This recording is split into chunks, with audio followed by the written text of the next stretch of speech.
Assalamualaikum warahmatullahi wabarakatuh. Apa kabar sahabat petani di Indonesia, seluruh Indonesia ya. Nah, hari ini hari yang spesial ya, karena apa? Karena hari ini kita ada podcast. Ya, kebetulan beliau ini adalah seorang pakar bakteri yang berasal dari pabrik pembuat Biobos, Pupuk Hayati ya. Kenapa ini kita adakan podcast? Karena banyaknya permintaan dan masih awamnya petani tentang penggunaan pupuk Hayati. Nah, ini kebetulan beliau ini ya yang akan saya wawancarai ini adalah pakar bakteri yang berasal dari pabrik pembuat Biobos. Oke. Dan saya sebagai pewawancara mewakili dari para petani-petani, para konsumen pelanggan setia Biobos. Nah, oke. Sekarang kita akan mulai podcast ya. Ini beliau adalah Pak Roni. Ya, gimana kabarnya Pak Roni? Baik Pak. Ini kebetulan saya banyak pertanyaan-pertanyaan, tapi mungkin tidak bisa semuanya, cuma ada beberapa hal yang mungkin nanti saya tanyakan yang mirip-mirip gitu ya. Nah ini begini Pak Roni. Yang pertama ini para sahabat petani ini ada yang tanya, faktor apa yang mempengaruhi keberhasilan dan kegagalan ya, terutama dalam pertanian dan perkebunan di zaman sekarang ini? Ya, jadi begini Pak. Awalnya ini petani kita ini petani yang cerdas semua ya, artinya ilmu pengetahuan, informasi dan lain itu sudah bisa banyak didapat dari manapun lah sekarang, apalagi zaman online seperti ini.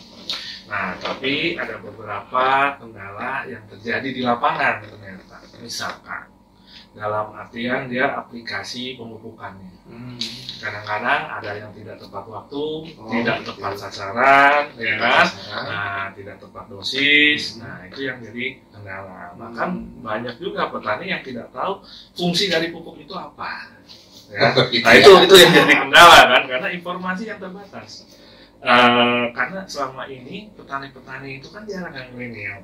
Oh gitu. Turun-temurun nih dari orang tua informasinya, dari zaman kakeknya, dari zaman ini, sehingga informasi yang didapat ya hanya itu saja.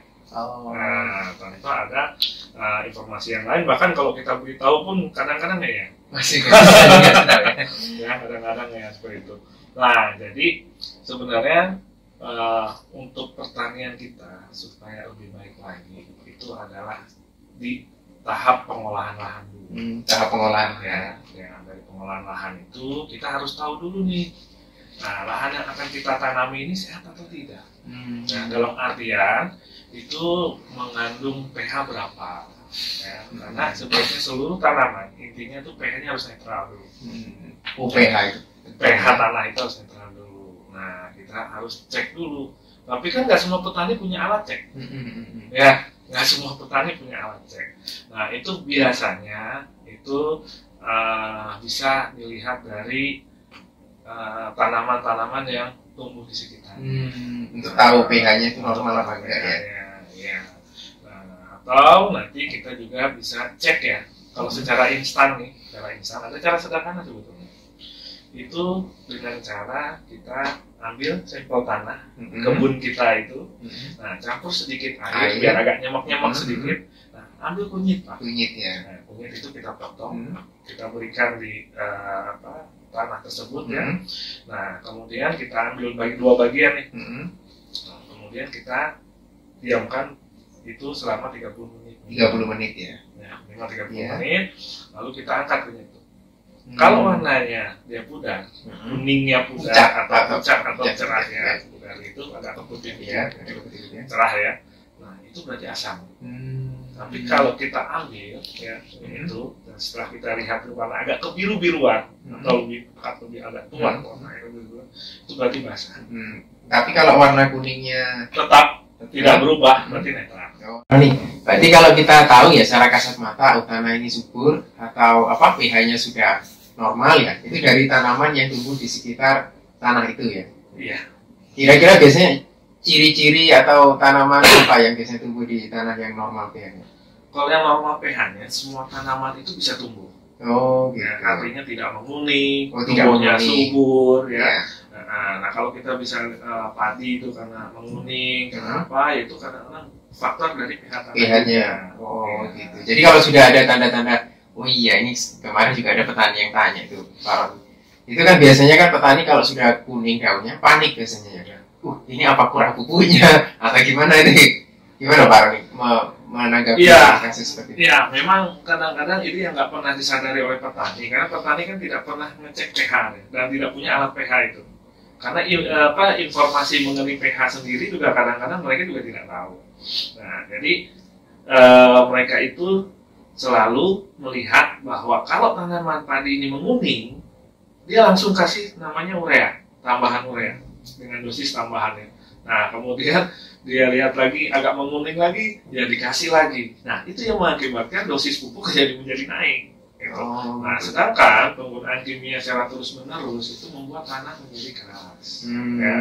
Nah, itu yang harus dihindari sebetulnya. Nah, informasi ini harus segera disampaikan ke petani agar petani itu mendapatkan informasi yang benar, gitu ya. Bahwa pengecekan pH tanah itu sangat penting. Ya, karena itu akan mempengaruhi kinerja dari tanaman itu sendiri untuk menyerap unsur hara. Iya ya. Berarti selama ini memang yang terlewat sama petani itu tentang pH itu. Nah, karena kalau tanahnya asam lah, mau dikasih pupuk seberapa banyak pun tidak ada fungsinya. Oh gitu Tidak ya. bisa diserap oleh tanaman. Iya. Oh ya, berarti memang pH itu sangat vital sekali. Nah, sekarang pertanyaan gini, Pak Roni, kalau kita sudah tahu ya, aduh pH-nya kok ternyata asam sekali ya lahan saya.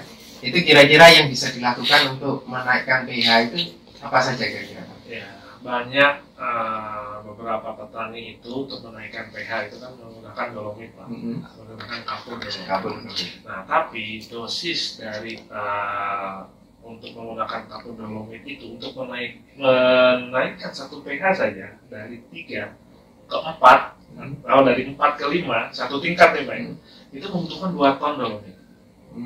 Nah, kalau pH yang didapat itu 4, supaya bisa naik ke 6, berarti 4 ton dolomitnya, Pak. Ya, artinya kan itu kalau tanahnya sisi jalan mungkin bisa, tapi kalau lahan yang ada di tengah jalan bawa 4 ton itu kan biaya lagi untuk petani. Iya. Jadi memang ternyata menaikkan pH nggak semudah yang kita bayangkan. Ya. Betul. Nah, ini gimana Pak Roni? Kalau saya bilang kan pH ya, sekarang sudah pH. Kemudian berkaitan dengan ini, kalau sudah pH sudah mulai teratasi gitu Pak Roni ya, ternyata pH sudah bisa dinaikkan, kan biasanya pakai kapur dolomit. Itu kira-kira ada produk apa lagi selain kapur dolomit? Nah, sekarang ini dari Kaling Biobos ini sudah ada produk baru Pak, itu namanya asam humat. Nah, asam humat inilah yang nanti akan menggantikan dolomit. Ya, lebih simpel, lebih mudah ya. Penggunaannya itu dalam bentuk cair, hanya tinggal dilarutkan dengan 50 liter air, lalu disemprotkan saja ke lahan. Hanya 1 kali pakai Pak, karena pengolahan tanah saja. Nah, ini kebutuhannya hanya 4 liter saja. Iya. Untuk 1 hektar. Itu sama-sama produk Biobos ya? Sama-sama produk Biobos. Terus itu begini Pak Roni, apa namanya tentang Biobos Step 1, kalau nggak salah ya? Saya dengar itu namanya Biobos Step 1. Nah itu kalau misalnya kita sudah pakai Biobos Step 1, terus bagaimana dengan Biobos yang sudah ada yang berisi pupuk hayati bakteri? Iya. Jadi kenapa diluncurkan Biobos Step 1 ini? Maksud dan tujuannya ya untuk mensupport, mendukung ya kinerja dari Biobosnya itu sendiri. Ya, karena Biobos ini adalah isinya mikroorganisme, ya, di mana dia akan bekerja dan akan aktif pada pH yang netral. Ya, jadi kalau pH-nya netral, dia akan aktif lebih baik, dia akan bekerja lebih baik di tanah. Nah, untuk menunjang itu, maka harus didukung dengan lahan yang memang pH-nya juga harus netral. Nah, supaya pH tanah netral itu, maka kita harus berikan ke Biobos Step 1 itu. Gitu. Jadi bukannya ini produk yang terpisah ya, tapi ini menjadi satu kesatuan sebetulnya. Ya, saling mendukung dan saling support. Berarti itu Biobos Step 1 itu memastikan supaya pupuk hayati itu berfungsi dengan maksimal. Ya. Karena kan petani nggak pernah tahu tanahnya itu asam atau tidak. Iya. Saya ada beberapa sih petani, Pak, ini di lahan teman-teman bagus. Kalau di lahan saya pakai Biobos, yang pupuk hayati bakteri itu kok nggak bagus. Berarti kemungkinan besar karena pH-nya itu. Jadi lahan itu juga tidak mesti satu lahan itu pH-nya selalu sama, ya. Jangankan di lahan orang lain, di lahan kita sendiri yang luasnya kira-kira 1 hektar saja, itu kadang-kadang setiap posisi akan berbeda pH-nya. Oh, Gitu. Jadi makanya kalau mau ngambil sampel untuk tes pH itu, kita nggak bisa hanya di 1 tempat. Kalau bisa ambil di 5 tempat. Oh, caranya itu sih. Ya, jadi setiap sudut dan tengah 1. Nah, itu akan kita ambil rata-rata kira-kira. Nanti di situ akan dilihat. Seperti itu. Terus gini Baron, kan memang tadi tuh ada yang nanya, Pak kok bisa itu kalau pakai biobos itu bisa mengurangi penggunaan pupuk 50% gitu kan? Kadang ada orang yang nggak berani karena itu terlalu spekulasi ya. Nah itu bagaimana itu ceritanya? Ya. Karena itu terus terang kalau bisa mengurangi pupuk 50%, petani banyak tertarik karena sekarang kan pupuk itu langka dan mahal. Nah jadi begini Pak. Di dalam biobos ini memang tidak ada namanya NPK, ya, dia tidak mengandung unsur hara itu, ya, tidak ada unsur hara makronya. Tapi bakteri yang ada di dalam biobos ini itu dia bisa menghasilkan NPK secara alami. Nah dari hasil kerja bakteri-bakteri tersebut, gitu. Nah karena itu makanya penggunaan pupuk kimia ini kita kurangi dosisnya. Nah selain itu juga kita kan pakai pupuk kimia sudah puluhan tahun, Pak. Ya, berpuluh-puluh tahun, dan itu meresidu di dalam tanah. Ya. Nah, itu meresidu di dalam tanah sehingga tanah menjadi keras. Nah, dengan adanya biobos ini, itu akan menguraikan residu-residu tadi. Jadi sisa-sisa pupuk kimia yang dulu pernah dipakai itu akan diurai, ya, diurai oleh bakteri yang ada di dalam biobos ini, sehingga dimanfaatkan untuk masuk ke dalam akar. Jadinya bisa lebih mengirit. Bisa lebih mengirit penggunaan itu. Terus kalau Pak Roni, ya sebenarnya kalau petani ini tidak mengirit pun sebenarnya nggak masalah asal bisa meningkatkan hasil. Gitu. Apalagi kalau bisa mengirit dan meningkatkan hasil. Kira-kira bedanya antara menggunakan biobos dengan tidak menggunakan biobos di hasil pertaniannya itu di apanya? Iya. Jadi begini, kalau kita menggunakan biobos ini, ya, intinya kita ini menyehatkan tanahnya, ya. Karena kalau tanahnya itu sehat, tanaman apapun yang ada di atasnya itu pasti akan baik pertumbuhannya. Gitu. Nah, kalau tanahnya itu sehat, berarti tanaman ini akan menjadi subur. Nah, tujuannya biobos ini tidak hanya ke tanah, ya, tapi juga ke tanamannya. Nah, kalau tanamannya ini subur dan sehat juga, hasilnya pasti akan meningkat. Ya, contohnya ya, kalau di tanaman padi, itu kan sekarang produktivitas nasional itu hanya 5,7 sampai dengan 6 ton per hektar. Ya, nah dengan menggunakan biobos itu ada peningkatan, ya, minimal di 40%. 40%, ya, minimal 40%. Nah, bahkan kenyataannya di lapangan banyak yang lebih dari situ, gitu ya. Nah, itu tinggal tergantung perlakuan dan kondisi tanahnya seperti apa, gitu. Nah, kemudian tidak hanya peningkatan saja, tapi kita harus lihat juga hasil dari penggunaan produk biobos ini adalah residu kimianya itu bisa berkurang. Oh, begitu. Sehingga masuk ke golongan organik.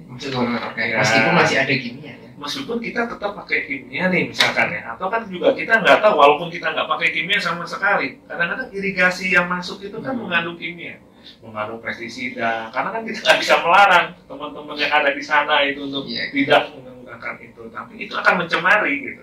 Nah, mencemari ini masuk ke lahan kita. Nah, kalau kita tidak lindungi itu dengan biobos, nah itu akan merusak ke lahan kita juga.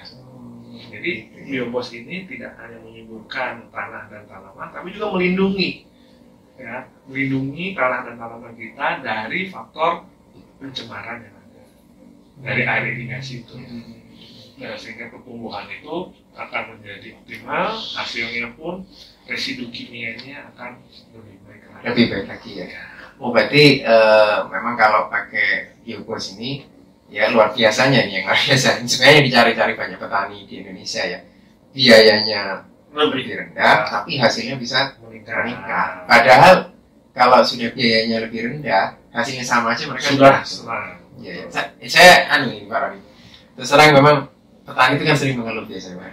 terutama ini ya, kalau sudah panen raya kayak gini, harga apa komoditi itu kan pasti turun. Iya, mungkin petani itu kalau harga di luar kendali mereka, tapi yang di bawah kendali mereka efisiensi, ya Baron ya. Betul. Jadi meskipun hasil panen mungkin murah, tapi kalau biaya tanamnya murah, kan ya masih bisa dapat untung ya Baron ya. Oke, Pak Roni, tadi kan kita sudah dapat banyak ilmu baru ya tentang pH, dan ternyata pH itu sangat berkaitan erat dengan bakteri, penyubur tanah, pupuk hayati ya Pak. Nah kebetulan di sini Pak Roni juga dari pakar bakteri dari pabrik penghasil biobos yang memproduksi biobos itu. Nah saya mau tanya ini Pak Roni ya, terus terang ini kalau petani itu pupuk hayati itu kan banyak, kalau misalnya di toko pertanian juga mereka bingung yang mana kira-kira ya yang akan mereka beli. Nah kebetulan ini mumpung ada Pak Roni, saya ingin tahu sebenarnya ya itu perbedaan atau keunggulan apa saja pupuk hayati biobos dibanding produk-produk yang lain. Kira-kira Pak Roni bisa jelasin? Ya, jadi ini dari biobos itu memang dia mengandung bakteri unggul ya. Hasil isolat murni, artinya tidak ada campuran apapun, murni pengembang biakan mikroorganisme, sehingga itu aman bagi makhluk hidup dan lingkungan sekitar. Nah, yang kedua lagi itu ini ya, produknya ya. Nah, jadi kalau untuk memilih satu produk, ya, apalagi pupuk, itu kita harus perhatikan juga ini. Itu adalah ya organik ya. Nah di mana ini sudah tersertifikasi organik ya, ini sudah tersertifikasi organik ya dari Inovis. Nah sehingga ini sudah aman untuk diaplikasi ya, artinya tidak ada kontaminan dari zat-zat kimia. Zat-zat kimia ini benar-benar organik ya, benar-benar organik. Nah yang kedua itu adalah izin edar. Izin edar. Ini yang penting Pak. Ya, jadi banyak produk-produk itu yang memang mengabaikan izin edar itu. Padahal ini sangat penting yang melindungi konsumen. Karena untuk mendapatkan izin edar itu harus melakukan uji mutu, harus melakukan uji efikasi ya. Nah ini juga makan waktu tidak sebentar gitu. Karena untuk memastikan bahwa produk ini aman untuk digunakan oleh konsumen. Jadi pemerintah sudah melindungi konsumen lah, supaya tidak dirugikan oleh para produsen. Iya. Oh, berarti kalau petani itu memang kalau ingin membeli produk pertanian berkualitas, itu cari yang ada logo dan izin edar seperti ini. Betul. Terus tentang ini Pak, jenis ininya bakteri itu kan macam-macam Pak. Kalau saya lihat di berbagai pupuk hayati itu kan berbeda-beda, kita tuh sampai bingung. Kira-kira saya kelebihan bakteri yang ada di biobos ini apa kira-kira Pak? Iya, jadi bakteri yang ada di biobos ini tentu memang jumlahnya cukup banyak. Ya. Nah, karena bakteri ini saling mendukung Pak, kinerjanya saling mendukung. Nah, dari bakteri-bakteri ini itu ada yang berfungsi sebagai penambah nitrogen, ya, untuk dia dia pelarut fosfat, ya, untuk menghasilkan juga kalium, ya, dari penguraian bahan-bahan organik. Nah, jadi semua kinerja bakteri ini itu semuanya untuk menghasilkan hara-hara yang dibutuhkan oleh tanaman. Jadi jumlahnya cukup banyak Pak. Mungkin ya nggak bisa saya sebutkan. Jadi kalau pakai analogi sederhana, ini sebenarnya menyediakan satu kan? Dia ini kan sebenarnya gini Pak ya. Kalau untuk pupuk di Indonesia ini kan sebenarnya kita sudah mengenal adanya pupuk anorganik atau pupuk kimia ya.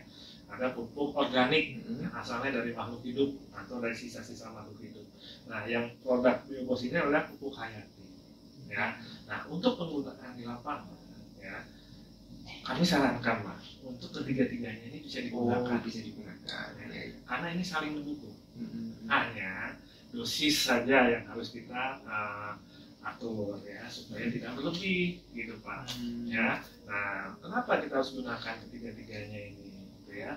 Nah, karena pupuk kimia ini adalah pupuk anorganik ini adalah pupuk yang paling tersedia langsung untuk tanaman. Pupuk kimia itu ya. Dia tersedia langsung untuk tanaman. Nah, pupuk organik ini itu adalah untuk media hidupnya si bakteri ini. Ya, pupuk jangka waktu panjang. Nah, untuk jangka waktu panjang. Nah, hayati ini adalah kokinya.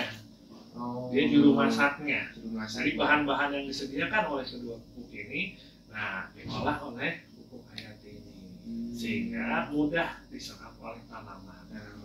Jadi fungsinya ketiganya itu. Nah kalau ini sudah menjadi satu kesatuan, nah itu akan menghasilkan produk tanaman yang sehat, baik, gitu ya. Seperti itu.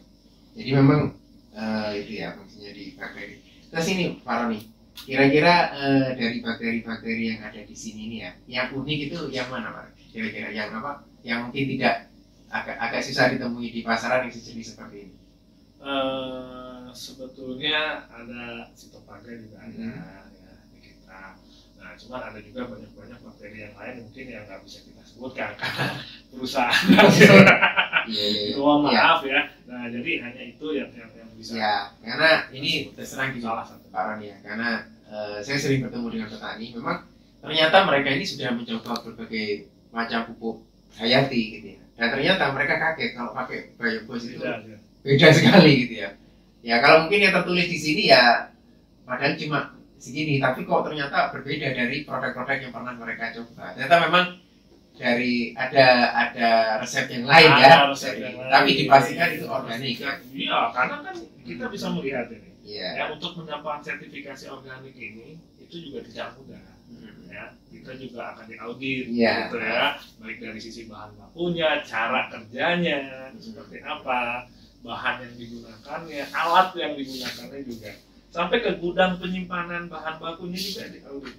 Kalau itu ada kontaminan, ada temuan-temuan di luar dari bahan-bahan yang seharusnya digunakan, nah, kita juga akan kena teguran. Bahkan bisa juga dicabut nanti izin organiknya. Iya.